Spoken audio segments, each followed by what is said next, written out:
Welcome back to the first Takedown podcast. I'm Alex alongside Hunter. Hunter, this is episode 10. It's episode Double 10. digits. Double Can you digits. believe it? We really stretched out the time period between episode 9 and 10. Some people questioned whether we'd make it to this point, Yeah, even us. Even us, Probably. yeah, we made it. Final. It's fitting. 10th episode, final episode X. There's a lot of Yeah. parallels to what's going on right now. You're right.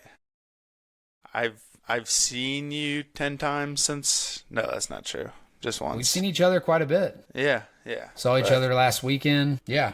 Out there in Nashville, had a good time. Yeah. Well, And then we've talked a little bit since then. There's been a little bit of news, but not too much going on in the wrestling world besides kind of the build up for Final X. But we were off for a little bit, so we missed. I think the week before we recorded last was the week before juniors and the week before U23s, and then we had already given our Final X picks. I think in the episode like right before that or something. So yeah. we had already kind of given our picks, so we knew we had some personal stuff coming up, so took a little step away, and then we'll be working on our first now that we're in double digit episodes, we can bring on a guest. Now we're allowed. Now we might go more than once a week. No, probably not. But Yeah, probably not. What that Conor McGregor meme where Ariel Helwani is doing an interview for Conor McGregor, and he goes, McGregor's saying something and talking back and forth, and so Helwani goes, "So you're gonna fight multiple times this year?" And McGregor goes, "No." I don't know if you remember seeing that ever. No. And then he starts doing it, his little cackle. He's got that little cackle laugh that he's got. So. you're one of the first people I remember to do the McGregor walk before everyone started doing it. Yeah. I did a lot of McGregor stuff. I was really into McGregor. I tried to hold off for as long as possible, and then I just kind of full sent being a fan of McGregor. For a long time I was a big fan. Just love the way honestly, I was such a big Chael Sonnen fan, and it felt like the first big personality since Chael. And so that was really cool. Plus, he kind of had the fight skills to back it up. Although Chael was really good, he was never a world champ level type of guy. Whereas, obviously McGregor, double champ, he first active guy to hold 2 titles. So it's pretty crazy. That's funny you say that, because I think that's the first night that I had met you or hung out. You were watching a UFC fight, and it might have been Chael that was fighting. I think you might have said 2 words to me that night because you were locked in on those fights. Yeah. But I'm trying to remember who it was. It was a while back. You just won SoCon What championship. year was it? It was 13? Yeah. 13? It was 13? It was a couple months after that. I think I came and visited. If it was 13, I'm trying to think. I know he had a couple fights with Anderson. I'm trying to think about who else he would have been fighting around that time. Yeah, I'm not, a lot of people gather and watch fights to kind of hang out and talk. I think I enjoy it just as much of just watching with me and one other person and just not really saying a whole lot and just locking in on the fights. But I guess I understand that, it's like a camaraderie thing. You kind of sit down, everybody watches fights, but I'd much rather just kind of lock in, watch the fights, have a good time.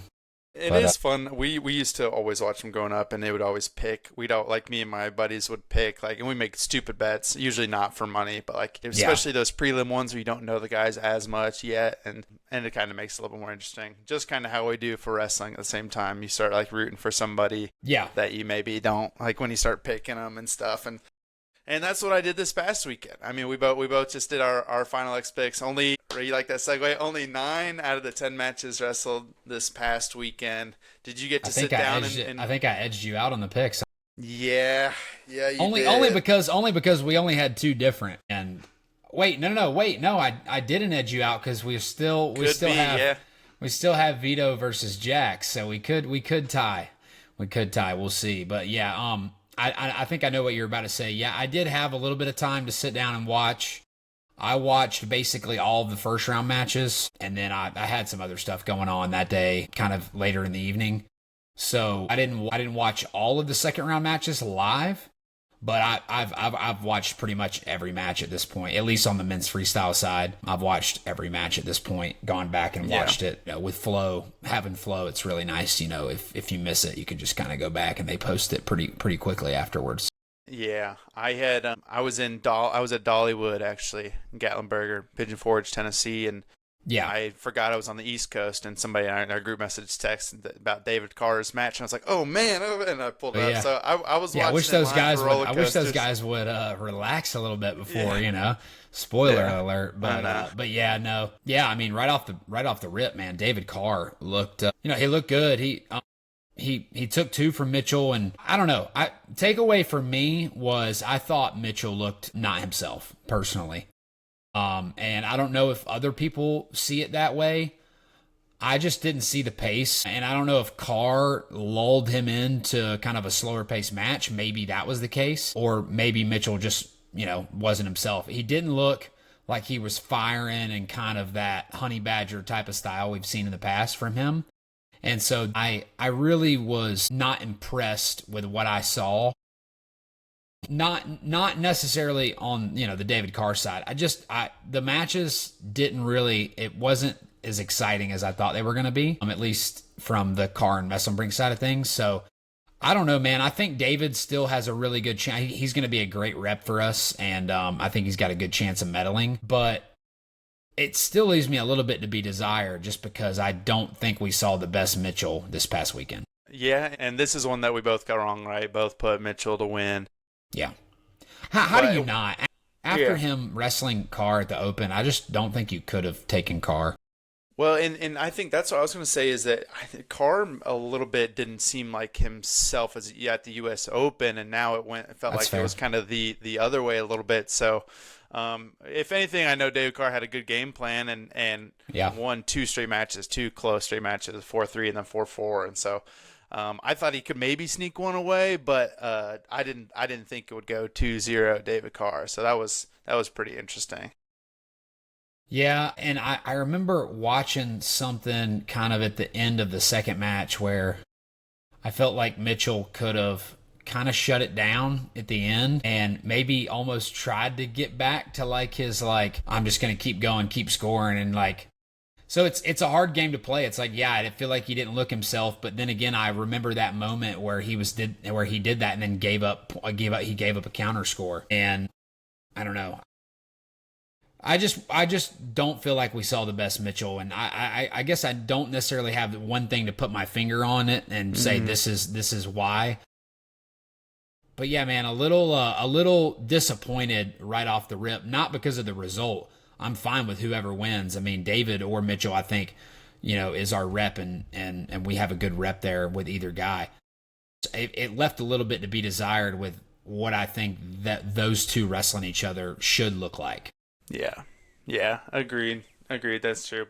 Right after that, going to 79, we went right into Evan Wick and Levi Haynes, and this one went kind of how I think we both thought it was going to go. I think we both picked Levi right, and just looked good, just looked solid. Yeah, he looked awesome, man. He came out, gets a takedown, gets the lace, goes up 8-0, scores another takedown, goes up, wins 10-0, wins the second match, pretty controlled. Evan Wick really wasn't close to scoring. Levi could be a problem at the Worlds. We'll see. The turnaround he made from that loss to Hamidi at NCAA's from then until now, even in that small time period, I don't think he necessarily looks like a different guy. He just looks so physical, even more physical than he looked in the beginning of the season. Maybe freestyle just suits him, man. He looks really good wrestling freestyle, and he did last year when he beat O'Toole at the World Team Trials. Yeah. And that was when everybody was like, oh my God, he just beat O'Toole 5-0. Holy smokes. So that's I always kind of forget that freestyle seems just like a more physical, especially when you get to the world level. You see more head wraps and scratches and everything. I feel like it is another step of more physicality for sure. It can be, it's a little bit more pop and it's a little bit more getting to legs in really good position and finishing through all the way through the leg attack where, I feel like you can wrestle in sometimes in a little bit more of a phone booth and folk style. It gets a little bit tighter, things tighten down a little bit more. Not to say they're not tight in freestyle. It's just that, I don't know. It's interesting. I mean, we saw Mitchell get popped. He was cut. We saw some other little things. Josh Barr and Trent Hidlay, like those dudes were scrapping. Like they were going to war. Yeah. That Joey hand fight. McKenna. Yeah, Joey McKenna got hit as well. Maybe that's what I'm thinking of. Maybe I'm thinking of McKenna instead of Messenbrink, but still, McKenna's eye was it was like ballooned up and bloody, so that was pretty nasty. But yeah, Levi looked great. I'm curious to see how he does at the Worlds, just because the track record's not really there, like that he's done well against really great opponents on the freestyle scene. Like David, we at least saw him beat Takatani last year, and so we have a decent idea of how he is going to perform against some of those higher level guys. But Levi, we don't really know. It's kind of a mystery. I think with a lot of these guys, it's kind of a mystery of how they're going to perform, and I think that's what makes this team really exciting. Not that it's necessarily maybe one of our best teams in the last few years, because it is a new year, and there's some exodus of really the legends and some of the older guys, but it is an exciting year just because we really don't know.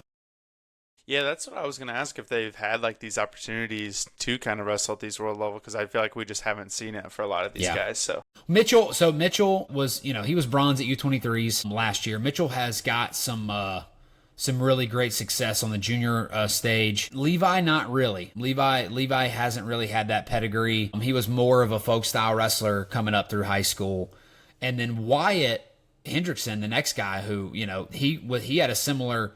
He kind of did the same thing that Levi did. Came out, got a tech fall, and then just had a nutso match, the second match, with Hilger. Hilger was out there bombing Hendrickson, and then Hendrickson would just storm back and score a bunch of points. He's very similar to Levi, where he doesn't have this very long pedigree of freestyle success, but he's another guy I'm excited about just because of the way he wrestles, and I'm curious to see how he does with some of these foreigners. What he can do against some of these guys and using his physicality, but. I do think there's scenarios where Wyatt could give up some points to some guys, counter scores, things like that, where he puts himself in some bad positions and gets a little vulnerable. But I also believe there's a chance he just goes out and Donkey Kong some of these dudes and just just absolutely motors through a handful of them. So we'll see what happens. Wyatt looked good. He's got to sharpen up that second match. I don't think a 16-14 match against Hilger is going to get it done at the World Championships. So we'll see, though. He's got plenty of time. He's on that learning curve, wrestling with David all the time, really learning freestyle, really getting into the groove. He's still learning. So yeah, I'm excited about his chances at the World Championships. Yeah, he's one that I'm really excited to see how he does the world level, because we've started to see him come out of like the spotlight a little bit, and I think we talked about last week a little bit or not last week, whenever that was, weeks ago, his parterre a little bit. What's that going to look like if he does get on bottom there, especially at the world level? But I think if he can come out scoring and not try to just like outmuscle these guys, but it's gonna be fun. I'm hope he does well. I hope he does well. Yeah. And then another guy, first world team for Trent Hidlay. He beats Josh Barr 2 straight. Josh Barr looked fine, but just couldn't really do much with Hidlay. Couldn't really move him around. Couldn't really get to his offense. Hidlay kind of shut him down, especially in that first match.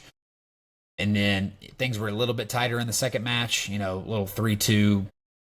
You saw Hidlay kind of really just tighten the reins even more in that second match. I think Trent's got to really come out and get to his scores, get to his positions, and wrestle that way the entire tournament to medal at 92. I think he can medal at 92, but I think he's going to have to wrestle a really great tournament to do so. I don't think he's just going to show up and be one of those guys that, oh, yep, Trent's on the podium. He can wrestle with these guys. He's wrestled with the Amines and those guys of the world, are at that level. We saw, Amines medaled multiple times now for San Marino. But if he wrestles at the 92 kilos that David wrestled at last year, if it's the same level of guys that are at 92 kilos when David wrestled in it last year, he's going to have some tough competition. I don't think it'll be that level. I think Sadulaev's going to go up to 97. I think some of these other guys, like the Iranian that David wrestled, we'll see what he does. And then obviously David won't be in the weight. Yeah, I mean, 92 at last year's World Championships was no joke. It was a really tough tournament. Yeah, I remember that. That was wild. And then this was another one that, along with Wyatt, that we both had picked. We both picked Trent too.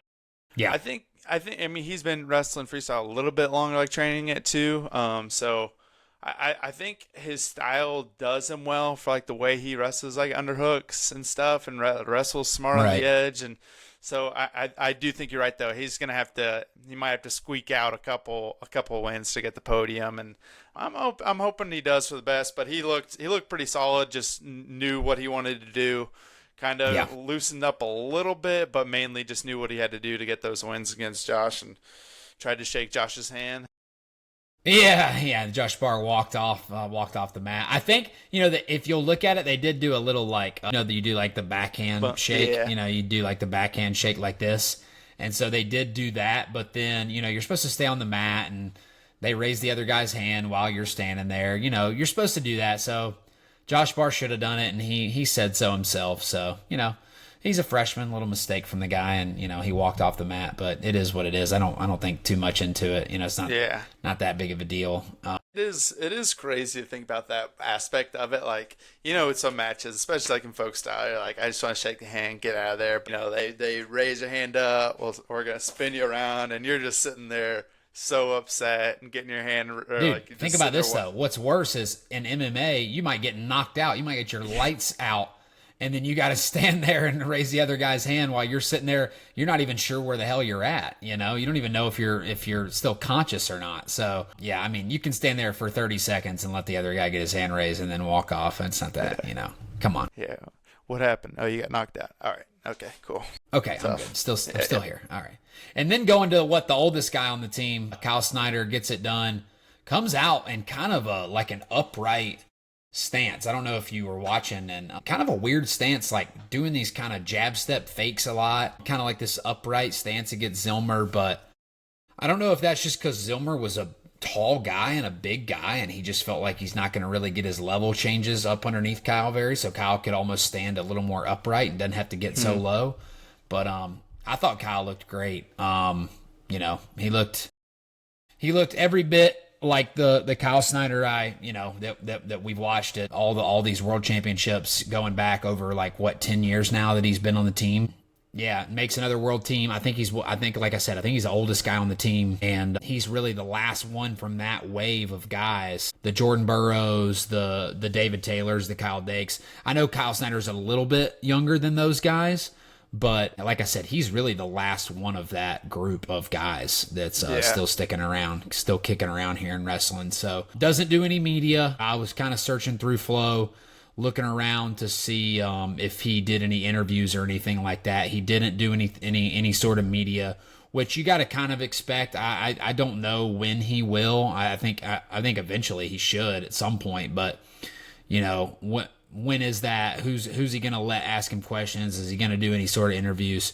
Who really knows? You couldn't really hear much from the broadcast if people were booing or not. I couldn't really hear much of what was going on, but as far as just the wrestling goes in and of itself, I thought Kyle looked really good. Yeah. Well, maybe episode 11, we'll see if Kyle come on here. Yeah, we'll get Kyle on. Get the that's the a good exclusive. Point. Yeah, that's a good point. Yeah. Seems like look, man, if we could pull that off, I mean, after him not doing any media and we were able to just get him on the show, I think he may do it, but just because he knows how many views he won't get. Yeah, that's true. Oh, if you guys want, I did it over here on this. Nobody knows what it really is, Yeah, but they sent me this link, and I was trying to connect. And yeah, I don't think it even works. So, yeah, but I answered all my questions over here. Yeah. That's so funny. Yeah, and I was gonna say he's the only Olympic medalist, but I was like, oh wait, Spencer Lee's still on the team, but we'll get to him. But that was another one we both picked. Well, we were by the time we were picking, we still weren't sure if he was Still weren't. wrestling. Yeah, we had a good idea, I think, that he was, but yeah. All right, next one, a little bit of a barn burner, both of those matches, and this is one where you edged me out. You pick Real Woods, I pick Joey McKenna, the old Stanford boys. Yeah, and after about the first 4.5 minutes of the first match, I was like, oh, bad pick. I think McKenna's going to win both, and he's going to win it like 4-3 or 4-2, both of these. And then after Real hit that head pinch and won that first match, which was pretty sick, by the way. The second match, I was like, okay, well, the second match is just going to be like the first match, except will Real get that head pinch? And instead, he gets that double leg, lifts him up, drops him for 4, and that was pretty much it, man. I mean, those guys are going to wrestle really close, low-scoring matches, and if somebody goes out and gets a 4, I really don't see, a path to victory after that. So unless you catch a leg lace or something. So yeah, I mean, Real just went out and seized it. He went out and took it when he had to, got it done, and made his first world team. I think he'll have a decent shot to medal just because of his style. He's got some horsepower, but I mean, we just don't have a great track record of this weight medaling, and we'll see what happens. I'm not like super optimistic about a medal, but I do like some new blood at the weight. I think it's cool to bring in some new guys at this weight class, and good luck to Real at the Worlds. I'm happy for him too. Just a guy that's kind of been through a good bit of moving around, and didn't win NCAA title, and then comes back and he wasn't one who I thought like a month ago that would be in that world team spot. So I'm pumped. Me neither. I'm pumped for him. I mean, especially after losing those 2 matches to Aiden Valencia at the U.S. Open, I definitely wouldn't have. If you would have set betting lines at that point, he probably would have been, plus 3,000 to even plus 4,000 to be in Final X. And then, goes out and battles at the World Team Trials and wins it. And then, here we are. So, yeah, I mean, good luck to Real. I think he'll do a great job. And then really getting into probably the highlight of the match between guys, which was Yanni and PJ Duke, and only one to go 3 matches. Yep. And I think Yanni looked amazing, right? He looked incredible right off the rip. Not to say he didn't later in the we'll kind of talk about that. But Yanni would get to his scores. He scored early. He was scoring often. He looked very controlled. He wasn't getting countered. He just looked like the Yanni of old. And after that tech, I was kind of like, all right, well, much of the same next. And it was looking that way in the second match. He was up 9-2, and then gives up that kind of chest wrap position to PJ Duke, kind of gets in, and he's kind of stuffed a little bit, but builds up, and then Duke steps in, goes for it. And then you saw Yanni kind of like look over at the corner and do this like, should we throw the brick? Should we not? Maybe he just needed a break. I don't really know, but they didn't throw the brick. And then PJ Duke just goes Captain Insano. Goes out there, belly to backs him for, I think it was 5. I think they ended up counting it for 5. Did they? Okay. I was going to ask and then gets, a couple more roll throughs, really puts up some big points on the board. Yanni kind of concedes the match, and then they go to 3. And then, the first time Yanni's been pinned maybe ever in his life. PJ Duke comes out. Yanni kind of a controlled match. He's up 2-0. PJ Duke gets to the leg, goes to limp arm out. As he limp arms lift, he lifts as he limp arms, and Yanni doesn't have anything to grab onto. Falls back to his back. PJ Duke just kind of falls on top of him, catches him, and gets the pin. So crazy. Place went wild. That was the last match of the night. We probably should have left that for the final, but it's not. It's not a big deal, No, we'll go the way. But yeah, I know that was unexpected, to say the least, because we just talked about how Yanni was looking like old-fashioned Yanni, and especially after that first match, he was like, I'm kind of not gonna let PJ Duke. PJ Duke's not scared to be up top, but He wasn't. Like Yanni's like, it's fine. I'm gonna shake it off, get on top, get my points. That contested position you were talking about, where he thought about throwing the brick, that was that one where he like kind of kept like throwing his leg in for like that trip, right? And that like backside is that, and then they would roll through, or what? That was happened? the four. That was the four where four, PJ right? Duke got the four off the chest wrap, and then Yanni ended up on top. So it was like a 4 and a 1. So it was 4 Duke, 1 Yanni, and he looked over, and I think the score was 10-8 or 11-8, and he was just kind of like, whoa, like, oh crap, I didn't know. And then I don't know, it looked mental. Like at that point, it didn't look like he needed like he was worried about what the score was. He was like, I need a break. Yeah, and then after that 5, I was like, oh, it was shoot. over. It was over after that. I mean, the match, not only was the match over, lo and behold, the whole series was over after that point, because now I'm not saying that, that Yanni was done after that, but he looked different after that 4 for some reason. That chest wraps. Yeah. Yeah, man. Crazy, crazy, crazy. PJ Duke's a high schooler, 18 years old. We haven't seen him wrestle in college yet at all, and he beat a 4-time NCAA Beat a 4-time NCAA champion. Beat a guy who's got some really good success on the world stage. So I'm going to be really curious to see what he does. He's going to really have some great training from now until the World Championships, and I'm curious to see what kind of levels he can jump from now until then. And then, really the PJ Duke question is, what's he going to look like in college next year and for the next 4 years? I'll be curious to see. He's got a great, great base already up under him, and when he goes to Penn State, man, he's going to get even better, and man, really exciting to see what he can do. Really exciting to see what the 2028 Olympic team kind of looks like with a lot of these guys. It's going to be kind of this younger contingent, you think about it. It's going to be these younger group of guys that are going to be on the team, but who is it? Who's he going to be? Excited to watch those guys duke it out. No pun intended. What is Duke? Do we kind of have an idea if he's going to redshirt, and then also like what weight is he looking at? I guess the first maybe a couple of years. I think he wants to wrestle. So I think PJ wants to wrestle this year, and so we'll see what he ends up doing. I don't know that that's going to be the case or not. I don't know if he's going to wrestle or if he's going to redshirt. He's got a lot. I mean, he's on 3 world teams right now. He's on the regular world team. He's on the junior world team, which we'll get to in a second, and he could take the U23 spot if he wanted it. So he could have all 3 if he really wanted to. I don't know that he'll do all 3, but I think he might do juniors and worlds. So we'll see. But that's a lot of world championships if he decides to do all 3 of them. What's that? I said I got 2 more. Hunter's getting sleepy. No, I'm good. It's only 7:45 over here. I just, a lack of oxygen to my brain, So this is what's curious. So PJ Duke could wrestle this year, and K-Sac could redshirt. K-Sac has a red shirt. So either one of those guys could redshirt this year or redshirt the next year. What I think sounds kind of clean is if you go PJ wrestled this year at 57, K-Sac redshirt. The next year, PJ redshirts, K-Sac wrestles 57. The following year, which would be K-Sac's senior year, PJ Duke would go up to 65. Messenbrink would be gone. So I can see that being the plan. Yeah.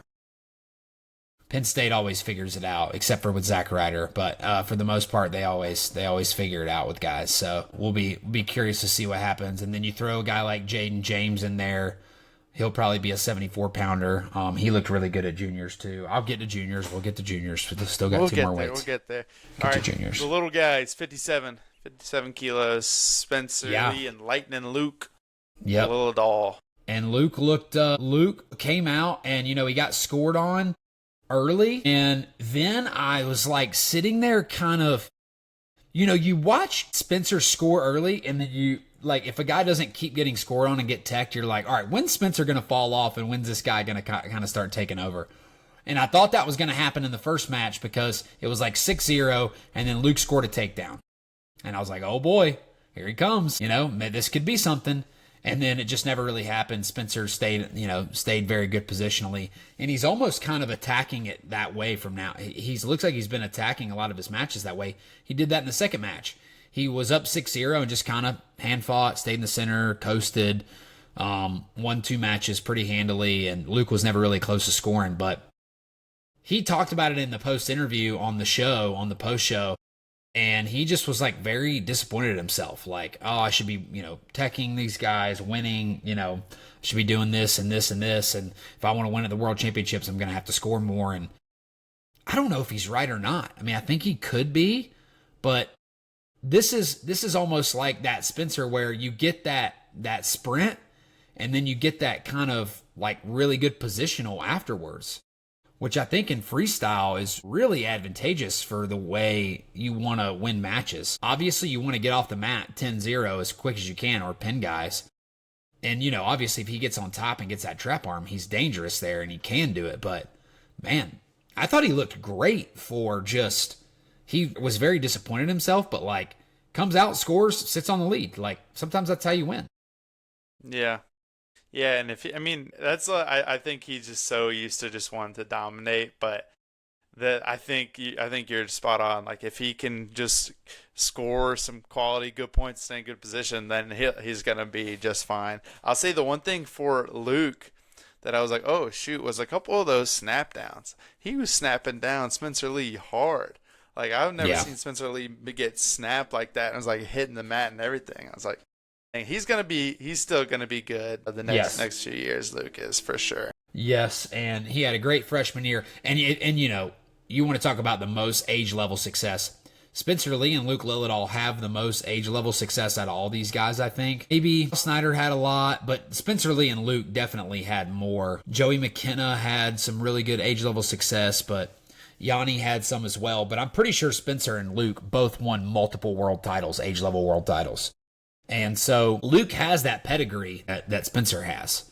That age level success. He's wrestled a lot of foreigners before. He knows what it's like. So I feel confident in his ability, especially coming up, in 3 years when he's in 2028, what he could possibly do. He'll be a senior by that time. He'll be really kind of grown into the weight if he doesn't end up moving up at any point.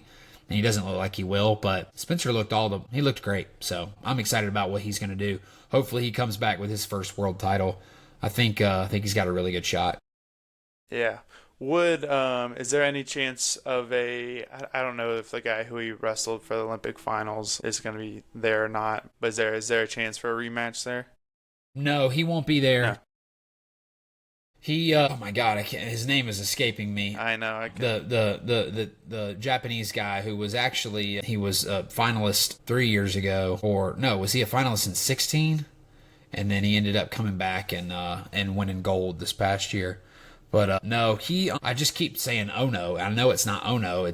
Ono's the other guy, but I don't even think Ono's wrestling on the world team either. They have some pretty good Japanese wrestlers at those lighter weights, so he'll be tested by somebody from there, but it won't be that guy. Well, this last one, where another one we were wrong. We thought Zahid might be able to pull one match, but Zahid came out and beat Kyle Dake 2 matches in a row.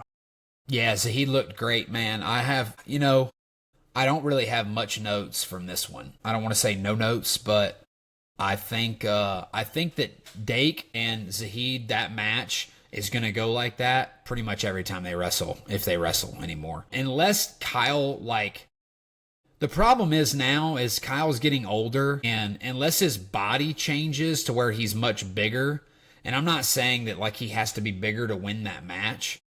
I just think that there is a physicality difference from the weight classes. He's not used to wrestling at that weight class. I mean, he was wrestling 12 kilos lighter than that. I mean, that's 20 something pounds that's the difference in those weight classes, and that does make a huge difference. So although I thought Kyle looked great, he's gonna have guys on his heels as well. If Carter keeps wrestling, that match was really close at the World Team Trials. I could see that being flipped.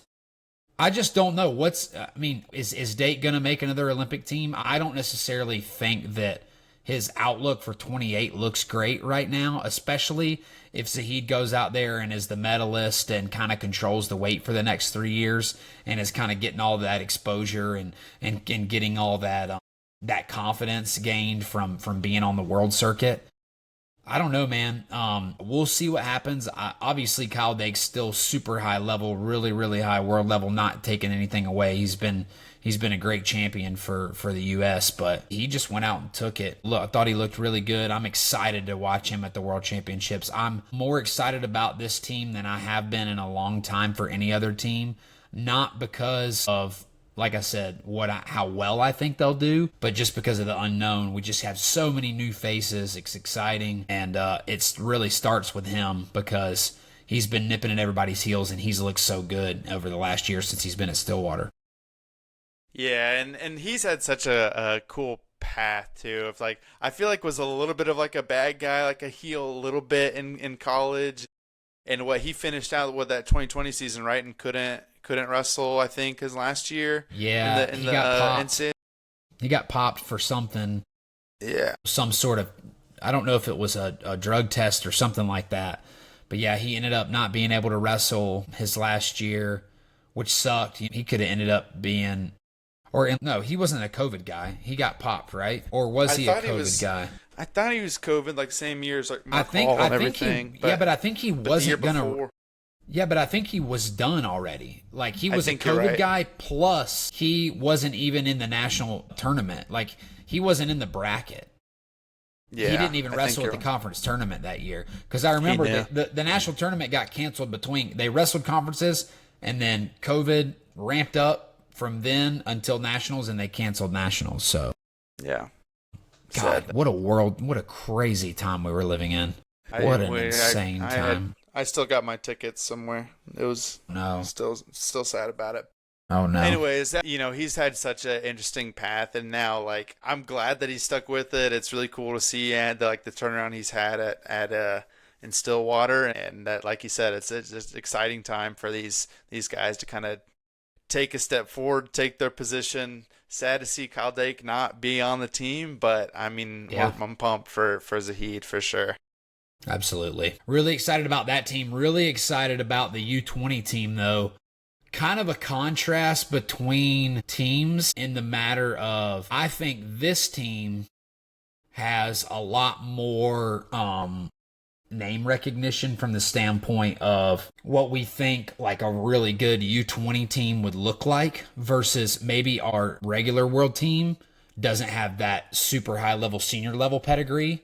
But this U20 team has some really good success at younger ages. Anthony Knox, we know how good he is at 57 kilos. He looked great. Expect Marcus Blaze to be a threat to win worlds at U20s at 61 kilos.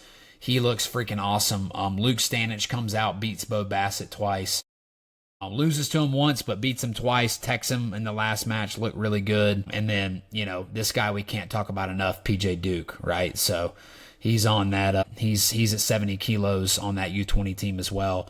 And then Ladarian Lockett at 74 kilos. Those first five guys right there, I mean, that is some really, really high level guys that we're bringing to the U20 team. I think we have the best U20 team that we've had, I don't know, in a while.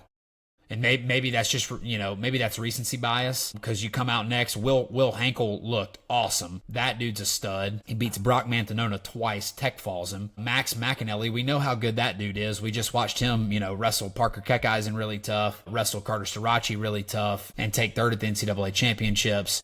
Connor Marisola, that dude's super tough. He's got some really good wins on the senior level in the world or in the United States. Justin Rademacher, he looked good. And then Cole Marisola beat Drayshawn Ross in 2 straight. So I don't know, man. I'm really excited about both teams. The 20 team excites me just because I think that team should win. And maybe our world team, senior team, shouldn't win. But they excite me because they shouldn't win. Like, it's almost like the opposite. Like, our U20 team should. That excites me. Our senior team shouldn't win. But I'm just as excited because something's gonna surprise me with that team. Somebody's gonna come out and do something they shouldn't do, and that's gonna make me happy. Yeah, and that just makes it exciting for just like the future of our U.S. team, like these guys getting how we talked about that experience at this young level and that opportunity to like not be afraid to go against these guys that are older than them now. When they get into college, like they don't have that like sticker shock. They're ready for it, and Yeah. It's a good time. It's a good time to watch freestyle wrestling and Yeah, all for wrestling. sure. Yeah, all wrestling, any wrestling, and then college season will be back before we know it. World championships will be right around the corner. One piece of recruiting news, well, a couple of guys. So Troy Nickerson took the head job from Northern. He was at Northern Colorado, took the head job at Army, and when that happened, Steve O'Poulin and Vinny Zerbin both left UNC Colorado, or Northern Colorado, and they have both committed to Iowa State. So some little portal news, and then on the recruiting side for the class of 2027, Melvin Miller, number one in the class of 2027, released his top 9 schools today, which are it's the blue bloods. It's who you would expect. It's NC State, Penn State, Nebraska, Michigan, Oklahoma State, Pittsburgh, which they're from that Pitt area, Iowa, Missouri, and Arizona State. So all eyes on him. I think he's got some really strong. I think really it comes down to 3 schools in the end, and maybe I'm wrong. It could be somebody else that pops in there, but to me it's 3 schools that make sense. One, you've got the Iowa ties with his basically brother Bo Bassett. I mean they're I don't know if Melvin lives with him, but he trains with them all the time. They are all training together up in that McCourt area. So you've got Iowa because of those ties. You've got Penn State, obviously, just because they're the best and they're going to recruit the best kids. And he's in state. And then you've got Oklahoma State as well, the ties with Jax and Bishop McCourt and kind of everything they've done. And the things that they're kind of steamrolling, right now on the recruiting front, you could see maybe him kind of wanting to jump in on that bandwagon. So yeah, man, popping up with some news here and there after Final X, just a little recruiting news. Yeah, and we the last one that we'll hit on real quick too is that you kind of broke. We were in person. Was that AJ Ferrari stuff that you had asked me, like, hey, where do you think he's going? And so he's now going to the Big Ten, being at Nebraska. And so how do you feel Crazy, about man. that? Crazy. I mean, it makes their team incredible. I mean, they're the number 2 team in the country right now. I mean, they're gonna be hard to beat. And I guess AJ's gonna go. He's gonna go heavyweight. I mean, getting to watch AJ Ferrari wrestle in college is always fun, man. He's a character. He belongs in the sport. As long as he's keeping his head above water and doing the things he should be doing. I like watching him. So it'll be interesting. He originally. Nebraska was on his original, when he was looking at colleges, that was one of the original places he was looking at. I remember him going on his visit to Nebraska. I don't know why I remember that. He was posting all kinds of pictures prior when he was doing doing all those visits and whatnot. Yeah, man. We'll see. We will see what happens with AJ and Nebraska. They're going to be at national duels. I think they're going to be the 1 seed at national duels. They're going to look to win that 200K for their program. And then you'll obviously have Iowa and Oklahoma State there as well. So, we'll kind of see it right off the rip. We won't have to wait until March to see it all. We'll see it kind of right in November. That's going to be sweet. Well, when are the World Championships, just for us to kind of get and gather? God, we should know that, shouldn't we? Yeah, I was trying to look it up, but I think it's sometime in September or August. I'll do a little bad radio here and look it up, little bad radio. Well, I mean, I was just thinking we've got a lot of time September before then. 13th through the 21st, so it'll be kind of that whole week of middle September, right around my birthday. Be a good week. Hopefully get some world champs and get a birthday pod. Maybe I'll go to Croatia for my birthday. No, I'm just kidding. It'd be a fun week, Croatia. Yeah. It was a cool place. That'd be sweet. Well, we'll keep everybody updated of what our plans are between now and September. We might get a couple podcasts in. We'll see. Let's see how it goes. Yeah, no, we will. We'll definitely get a few. We'll have to get a guest eventually. We got to be strategic about who we want to bring on. We can't just bring on anybody. So yeah. Can't just and we're not really interviewers, so we got to really polish our interviewing skills before we do that. We got to really make sure we're bringing in somebody and not just kind of shooting the shit. Maybe have some real questions for them. Yeah, I guess. What are you talking? You don't think we prepare enough for this? What are you talking about? We were No, so I'm ready. just saying, me and you talking back and forth is a lot different than, asking a guy a bunch of questions, Yeah, We never really been interviewers, We have when to hold the mic up. oh, you unplugged your mic too. That's good. Well, I just sent over. Let me see if Kyle Snyder wrote me back yet. So, Am I hey, you're back? back. Yeah, you're All right, back. cool. That's hilarious. Yeah, Kyle. Did Kyle write you back? Did I'll check not. my DMs to David and to all the guys, see if any of the other guys are messages back. I wouldn't hold my breath on Snyder messaging you back though, buddy. Probably not. Maybe we'll start a little bit lower, and we'll work our way up. Get better at it. But Yeah, we'll get there. We'll get there. Yeah. We'll build it up. So, well, anything else, Hunt? You good? I'm good, man. I'm good. Good chatting with you. Episode 10, double digits. We did it. We can't wait to see triple digits. Maybe 3 years from now. Yeah, we'll start. Hey, we're gonna start picking it up. It's the summertime. We're gonna do some fun stuff. So stay tuned. For sure. Hunter, I appreciate you. Some good wrestling. Oh, hey, actually, that is my last question too. I should also know this. When's Vito and Jack supposed to be happening? Fargo. Okay. Yeah. Okay. Yep. In July. So next month. Gotcha. About a month from now, July 13th, I think it is. So they'll Okay. be wrestling at Fargo. Yep. Yeah, on the big stage. Cool. So 2 out of 3, go Jacks. No, honestly, go. Team USA. I'm a Jacks fan though. I think it'd be really cool to see 2 high schoolers on the senior team. That'd be crazy. But I don't really necessarily want it at the expense of 2 Cornell guys. That makes me seem like a hater. Makes you seem like a hater, and that's not true. I'm telling Scotty, you're a hater. Don't tell Scotty. All right. Well, appreciate you guys listening. We'll be back here soon. 10 episodes. Make sure you like and subscribe, follow on Instagram, YouTube, and listen on Spotify. Appreciate you guys, and we will see you next time. Peace. Peace.